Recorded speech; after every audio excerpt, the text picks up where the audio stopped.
Your rebuttal becomes your voice in rooms that you'll never be in. It becomes your argument. The wrong words can damage you years later, and you wouldn't even know it's happening. The right words can save you. My name is Michael Waddington. I'm a lawyer, and I've been practicing military law for 25 years. Today, I'm going to walk you through something that can save or destroy your military career. How to respond to a letter of reprimand. Whether it's a GOMOR or an LOR or a command level reprimand, the rebuttal you write is often the single most important document you will submit in your entire military career. And many service members have no idea how high the stakes really are or how badly a weak rebuttal can backfire. If you're watching this, chances are you've already received a reprimand or someone else close to you is facing one. Let me make one thing clear right from the start. A reprimand may feel just like a piece of paper, but that paper carries enormous weight. It can determine your chances for promotion, retention, assignments, schooling, or even your retirement. And once it's in your file, it's often there forever, unless you successfully fight it with a strong, strategic rebuttal. I've handled these cases for decades, across every branch of the service, all around the world. And I've seen the same pattern over and over and over again. Good people end up with a reprimand, often based on incomplete investigations, rushed conclusions, biased investigators, command pressure, or assumptions that were never tested. Your rebuttal is the one opportunity you have to correct the record. But the key is knowing how to do it correctly. So let me start off by explaining the biggest mistake people make when they try to write their own rebuttal. They treat it like an argument with their commander. They take the reprimand, read it line by line, and try to fight every single statement. They try to rebut everything that's in there. They often get emotional. They are not focused. They're not objective. They get defensive. They ramble. They blame. They explain too much. And they end up giving the command more ammunition to use against them. A strong rebuttal is never about emotion. It's never about venting. It's never about defending your pride. It's about controlling the narrative and making a record.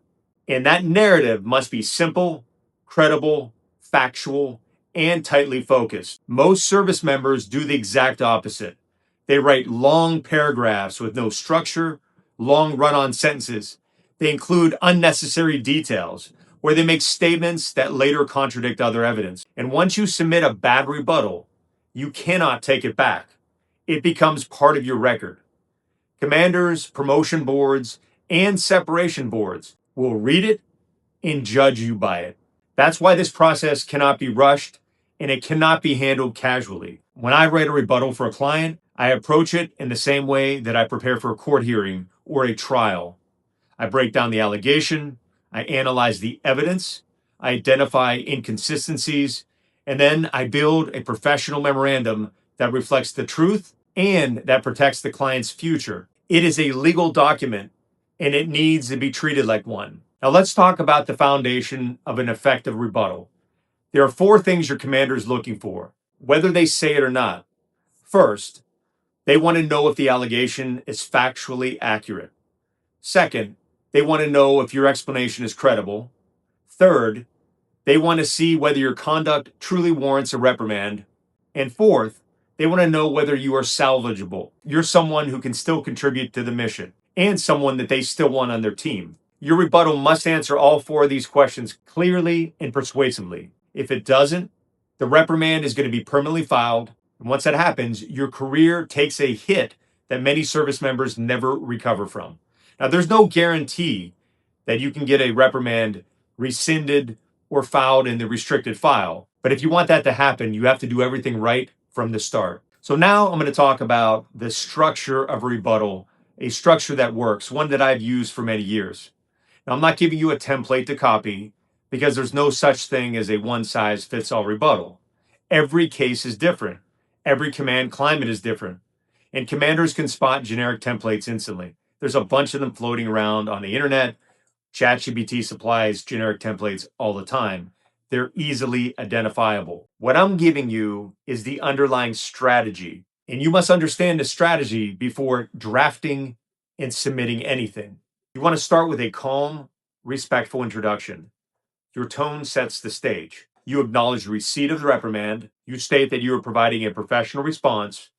You do not attack the commander, members of the chain of command, the Army, the Navy, the Air Force. You don't complain. You don't get emotional because your credibility begins the moment your rebuttal is open, the minute they start reading it. Next, you present your factual narrative. This must be concise. It must be consistent, and it must be backed by evidence. You walk the commander through what actually happened without exaggeration or spin. If the reprimand contains errors, you correct them with documentation, precisely, factually.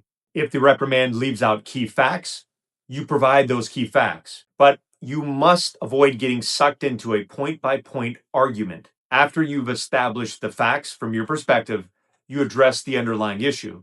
Sometimes that means showing that the allegation is false or unsupported. Sometimes it means demonstrating that the reprimand is disproportionate.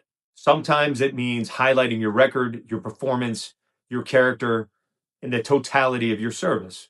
Or it can be a combination of these things. The commander needs to see the bigger picture. They need to understand that your career is worth preserving. And it's just not the commander, it's anyone who reads this record as you move forward, including promotion boards, including boards of inquiry, including discharge upgrade boards. So you're not just writing your commander, you're writing for anyone down the road that may be reading this document. Then you close with a clear, confident request. You ask for the reprimand to be withdrawn or rescinded, or filed locally, or downgraded. Discuss these matters with a lawyer to find out what's more reasonable in your case. You should also state why that outcome is justified based on the facts and on your service. And again, your tone matters. Strong, calm, professional, not emotional, not defensive, not aggressive, not whiny, not blaming, not playing the victim. Now I'm going to talk about something most people never think about. A reprimand rebuttal isn't just for your commander. It is for everyone who might read it later. That includes promotion boards, QMP boards, retention boards, assignment officers, and in some cases, administrative separation boards or boards of inquiry. Your rebuttal becomes your voice in rooms that you'll never be in. It becomes your argument. The wrong words can damage you years later, and you wouldn't even know it's happening. The right words can save you. Someone down the line that reads it may cut you a break. I've had countless cases where a client's rebuttal, written properly, prevented separation, protected a clearance, saved a career, or even reversed the commander's initial decision.